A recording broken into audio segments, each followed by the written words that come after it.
Good evening, everyone, and welcome to the Water Forum with myself, Brigitte Limbanda. This evening, we are going to take a look at water disputes with the City of Cape Town and the role of the Ombudsman. And so, welcome to the broadcast, Jason. Good to have you this evening. Thank you. Jason, so your story or your experience with the City of Cape Town is an interesting one, and it's not just about having a gripe with the City of Cape Town. Your story is important because I believe that you're possibly not the only person that's had this kind of experience with the City of Cape Town. We are still in a water crisis. The crisis has by no means gone away, and if anything, the crisis is going to escalate. And so we always need to be conscious of our water usage, and it affects us on a very personal level. So the reason why your story is important is it's not just about a gripe.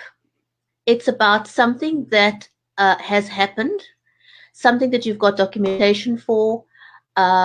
It's very factual, and I wanted to cover this story because I think there are other people out there that may have had similar experience and they don't know how to move forward. Your story is unique because you knew exactly what to do. But before we get there, can you briefly tell us what your experience has been? What happened to you? Okay, so it sounds like a very normal case. They've decided to move the water meters from inside the property to outside the property so they can better access them. Having said that, I've never not given them data. I had the online application, open, and every month I would submit the data for the water meter. And I understand that that needs to be audited, especially with a water crisis. But what happened was they just arrived one day, so it wasn't an engagement with me. They said, we're here to move the water meter. And I said, well, fair enough. And they moved it from, as I said, inside the property to outside, onto the sidewalk of the road I live in. And I thought that was pretty, obvious. That was over. And then 6 weeks later, I got my first water bill, which was double the normal one. And I thought, well, maybe, there wasn't on the day, maybe they messed up with some water. And then I went outside and I actually looked, because I'm not walking on the streets, I'm not interacting with that meter anymore. When I go into the street, I notice it's water, the City of Cape Town, and I let them know. And I do it through their online system.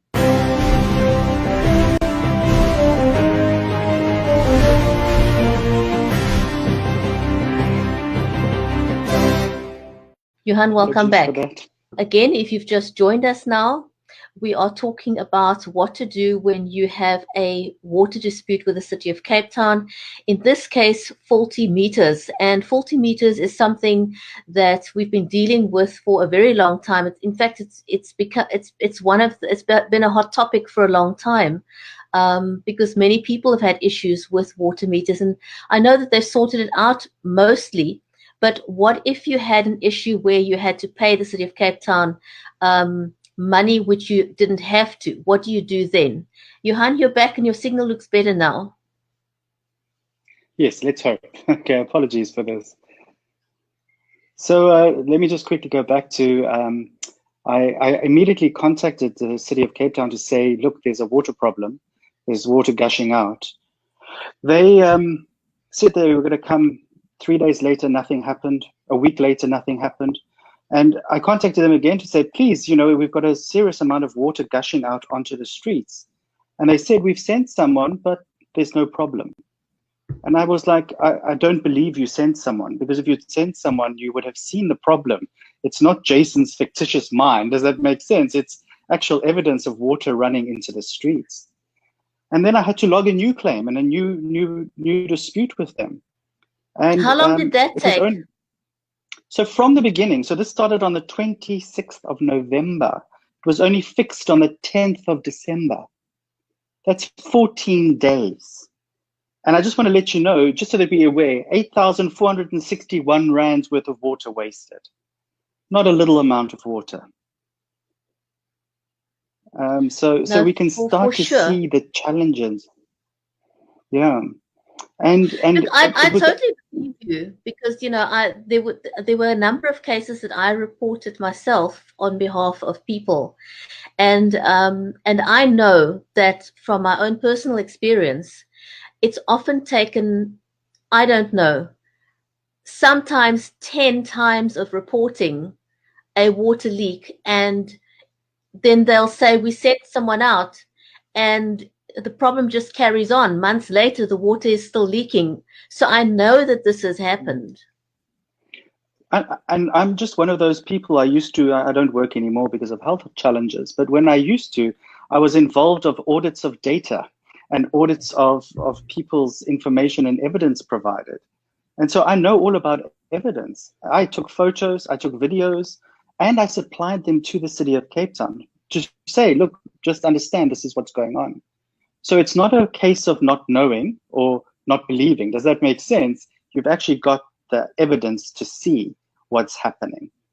And it was only once I went to Twitter that they even responded. And I must say, the city of Cape Town Twitter people are amazing because they They responded are. immediately.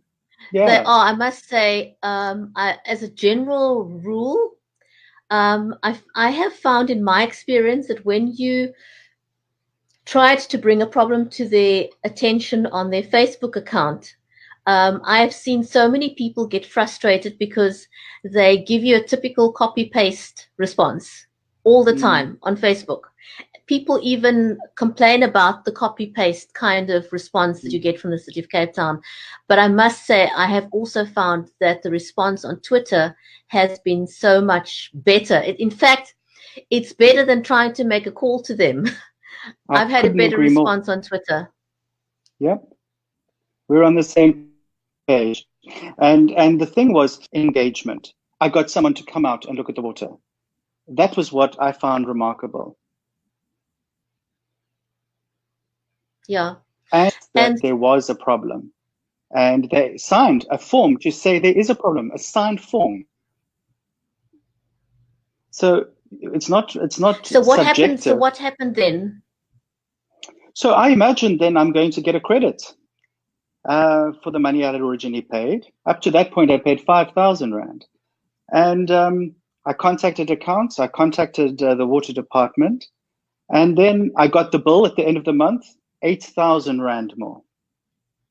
And I was now very confused because, they should be crediting, not adding money on. So So I contacted Jason, account. just for clarity, so you initially were billed 5,000 Rand for water that essentially was wasted through no fault of yours. And then at the end of the month, was that an additional 8,000 Rand that you were billed? So it was the next bill came. So the first one came in at 5, the next one at 9. Okay. And so, I mean, it's triple what I would ever spend in a month. And I was very confused. I contacted accounts and they said, well, we've been through all of your responses and there doesn't seem to be a problem. After I had given them the actual evidence of that letter where the city of Cape Town's people from the water department had come in to actually do this. So I was left no opportunity because they said you must respond. And that was the last opportunity I had. And that's when I took it to the Ombud. And I'm all about fairness and I'm all about an Ombud. But now I want to ask a quick question, and I'm not being arrogant here. What would you suggest an Ombud is? What is its role? Well, I'm not an expert. This is not my forte, as in you, but an ombudsman would be a body of people or a person that is completely independent. They have no relationship with the complainant, and they have no relationship with the body against who the complaint is being taken. So there has to be no relationship between either party. And then once they've been able to establish that there is a case, they should be able to take action. In other words, they should have teeth to enforce whatever the finding is thereafter. Well, thank you for saying that because you're spot on. I'm going to quickly just read, if you don't mind. It's serve as a Sure. catalyst between the administration and its customers and as a neutral third party that represents the interests and rights of the city's customers by holding civil servants accountable to the people. Now that sounds great. That sounds really great. But there's a difference between what something sounds and how it's practiced. So I submitted all of this in February, and I got interestingly enough, just after I'd submitted it, I got you were going to cut your water off unless you pay the 9,000 Rand letter delivered to my house. I then contacted the Ombud and I said, look, this is what's happening. And their initial response was already what confused me. They were, well, pay it. I said, okay, so they said, well, we can't look at your case right now. So we must wait 3 months and pay it. I mean, I just have to break it to most people, but an Ombud starts to interact if there is a case. And they might not be able to review the evidence, but they could say to the accounts department, until we've reviewed this, please don't cut off the power. Don't cut off the water. That's the basics. That makes sense, yeah. No, not doing anything of the kind. I was told, pay or we cut off today. That was it. It was as simple as that. And in the Ombud's office, what I think frustrated me the most, I went there absolutely frustrated. And they were like, pay. That was the answer. I said, Ombud told you to pay? Yes. Yes, they told me to pay. Go down and pay. I think therein lies our first problem. So in actual fact, you're not possibly independent and you're not acting for people. If you're saying that a city can get away with doing things, if you have put forward a case to prove otherwise. So luckily I was able to get money from my dad and I was able to pay the 9,000 Rand. I wonder how many other people in this town who don't have a parent who's going to lend them some money, what would they do? Genuinely, I'm asking it not in a patronizing way. I'm saying, I'm sorry, I'm a lucky Cape Townian. What about other Cape Townians who are going through trauma because of not their fault, the city's fault, and a system which says it's an independent organization that looks after the customer? I read it to you, but doesn't actually in practice. And this isn't the end of it, because it now gets even more bizarre. I get an email at the beginning of this month, not apologizing, not saying, you know, we've reviewed your evidence and actually we're finding in your, they simply state, Department of Water, credit this account. In other words, we are finding in your favor, Jason, but credit the account and I'm closing the case. I want to ask another question. An Ombud doesn't close a case until action has been demonstrated by the guilty parties. Now, again, I mean, you might say, I don't know what I'm talking about, maybe, but I do have a master's in negotiation, conflict resolution, and peace studies, so I believe I might know a little bit about mediation and what an Ombud must do. You've got a bit of a heads up there against the ordinary citizen out there who doesn't have this knowledge. And correct. I know that yours is not the only case. So it's very important here for people to understand what the steps are and what their rights are if there is a conflict. So let's talk about that. An Ombud doesn't close a case until both parties are happy. That's the bottom line. When I say happy, I'm not saying I must be looked after. I'm not saying anything like that. But let's go back to the water department is guilty for putting in a faulty meter, wasting 8,000 Rands worth of water and not fixing it. That's the bottom line. I was forced to pay that money.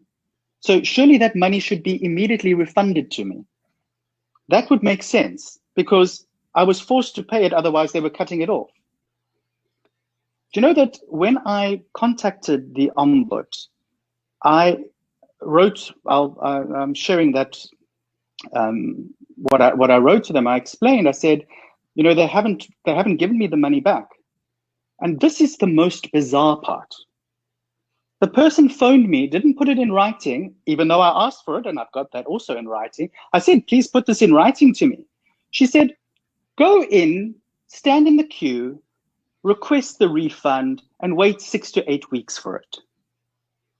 And it's not my job to do this for you. So I said, well, then what is your job? She says, well, it's not in my job description. That's literally the response I got. Then I'm confused about what are you calling yourselves if you're an ombud?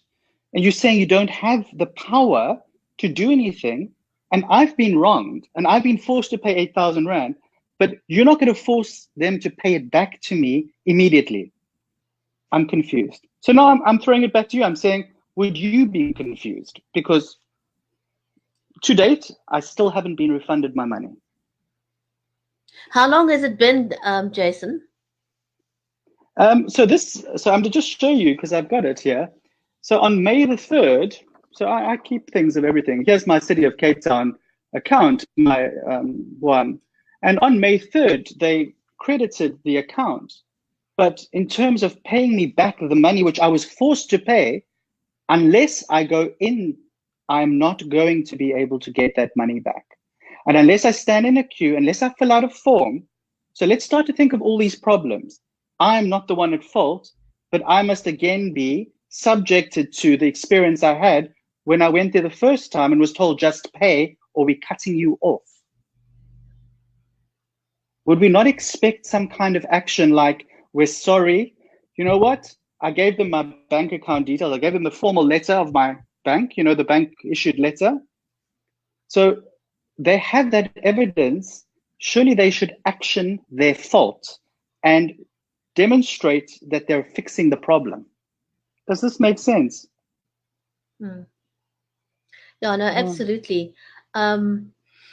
It's a very difficult situation when it's very obviously clear that the ombudsman in this case is not an independent body when it clearly needs to be.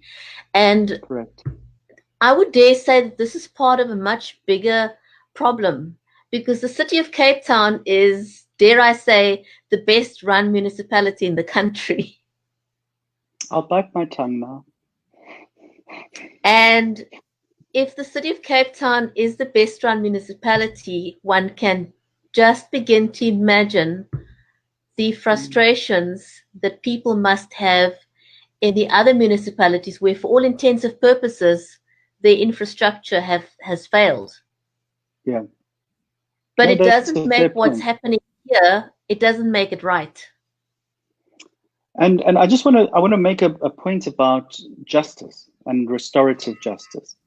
You know, we seriously encourage people to engage in a meaningful manner that stops the frustration. And if we're not going to do that and we're not going to hold parties accountable, then no offense, but nothing actually happens. So yes, my account may be credited, but you're being disrespectful when you're not returning the you made me pay or cut me off. And so we've got to be very clear around these kinds of challenges. But I'm wanting to say the following. I am lucky I had the money available via loan to do this. I am seriously worried about other Cape Townians that might have gone through similar experiences who don't have access to the money and have been through lack of water, lack of electricity, and treated disrespectfully. That is what I am very worried about. And then, so what is your advice to someone? Now, there clearly are other people out there, and because of your experience, your secular qualifications, you knew exactly what to do. So what is your advice for anyone out there who's currently got this experience? What do they need to have in place? What do they do? Well, thanks for asking, because number one, please have evidence. That's clear. And what is evidence? You know, we all have phones. We all have a little bit of an opportunity to take a photo of something, take a video of something. Please do that. If you see there's a water problem, take a photo of that problem. Take a video of that problem. Number one, it records the date and it records the time. And it's for people to be able to see what is actually happening. Take those photos, keep those photos. And then secondly, do everything in writing like me. I don't want to have a phone call. I want to have an email. Why? Because I need proof of our engagement and our interaction. So email each other so that you get that proof. Now, interestingly enough, I emailed the mayor, I emailed the head of supposedly the ombud, which is Did you above the get a ombud. response? Amazingly, I got a generic response saying they will respond to me in 24 hours. Well, today is the 22nd of May, and that was a few weeks or a week ago. So no, they don't respond in 24 hours. But at least you've got proof you tried. That's where I'm going here. What I'm trying to say in my case is I haven't won. I haven't been given my money back. They've said they're wrong. That's the key difference. But I haven't got my money back. What I do have is I have everything in writing. So later on, when they say, I, the mayor, never received anything in writing, I can say, you're lying. I sent a mail on the 10th of December. Does that make sense? What you need to do is have evidence here and then share that evidence through things like Twitter, Facebook. Why? Don't say a story. Don't write a story there. Rather, supply the evidence, the photos, the videos, because then it's not interpretation based. It's actually evidence based. And it says to people, this is actually happening to you. Does that make sense? I think that's an important thing, you know, because first of all, I understand that people get very frustrated and your first instinct is to want to simply be vindictive. And, you know, we live in a world of misinformation, especially on the internet, especially on social media, you know, on places like Facebook, like Twitter. People become keyboard warriors very, very quickly.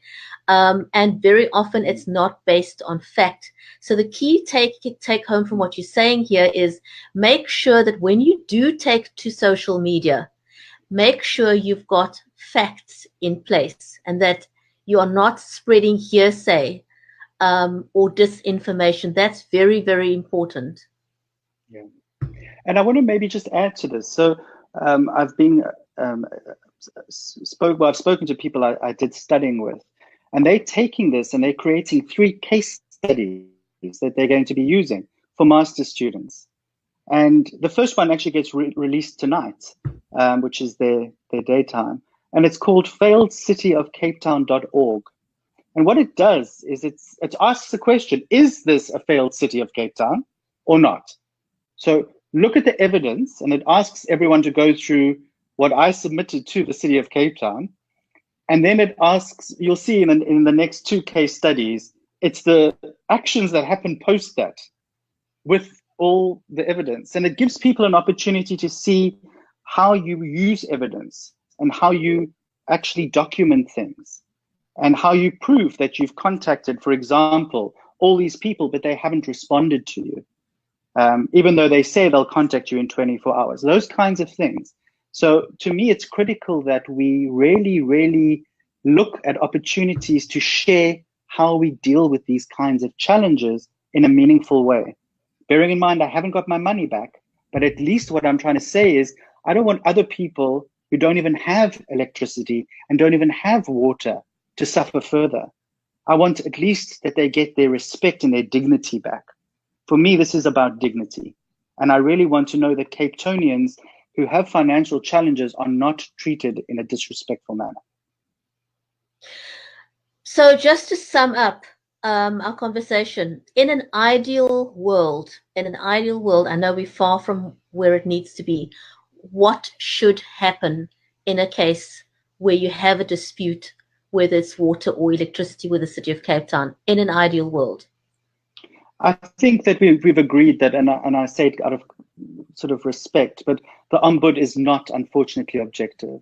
So it's not functioning. And I think what has got to happen is that there has to be an independent body that you are allowed to ask to interact on your behalf against these kinds of situations. So there should be an independent ombudsman. There should be an independent water regulator that is actually going to get in there and deal with the problem and actually get a response and get, for example, your refund, get your water reconnected. Acknowledge that in actual fact, the department put in a faulty meter that has wasted 8,000 rands worth of water. those kinds of things which actually need to be done. Let me just have a look at some of the comments here. So Johan is saying that he's being charged for a 20 millimeter pipe when he in fact has got a 15 millimeter pipe, and the city said it would be sorted out last July. So what would you suggest Johan does? I think that you've got to now take on them. And so you've got to go, unfortunately, onto Twitter and start to share this, because then you're going to get some action. Whereas if you actually just speak directly to a department or email them, they don't even respond. And I've got evidence they don't respond.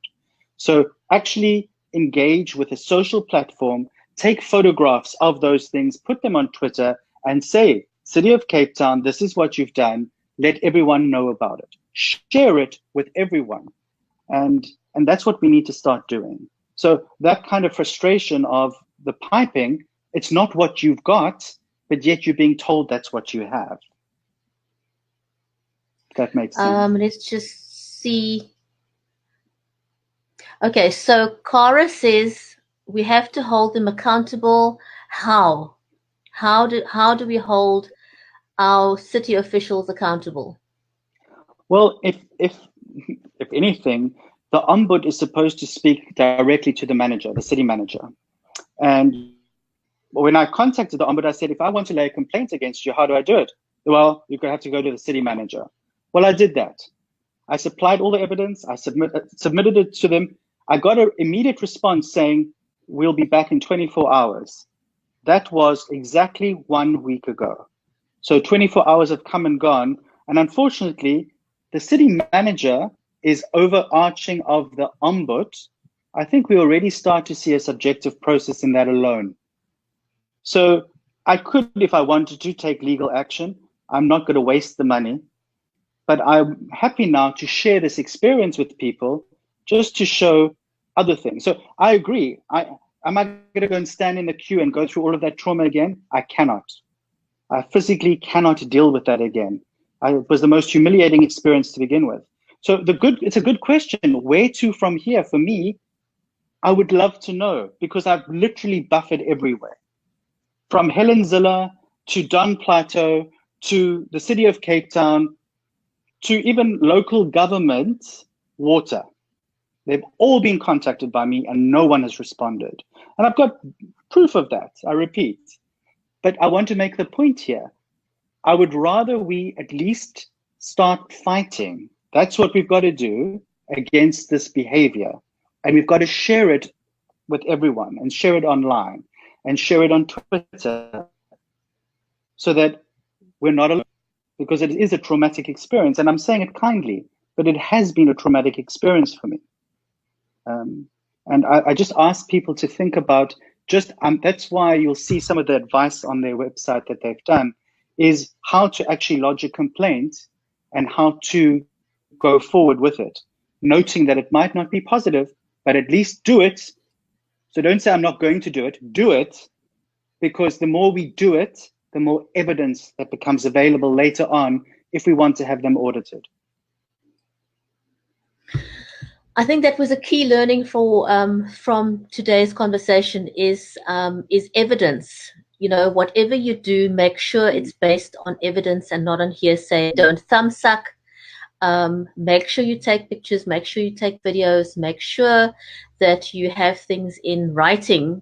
And if you have to go the route of a telephone conversation, make sure that conversation is recorded so that you have something on record that you can produce as evidence.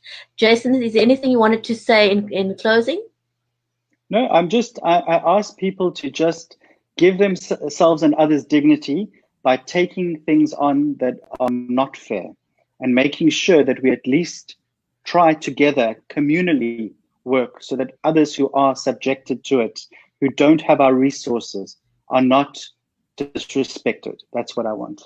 So thank you very much for this engagement. I really appreciate it. It's an absolute pleasure. Thank you very much for sharing your story, and thank you for the advice. Thanks everyone for watching, and please do share this because I think it is valuable information for all water and electricity users out there, because from time to time we do have glitches. Thanks for watching, everyone, and bye for now.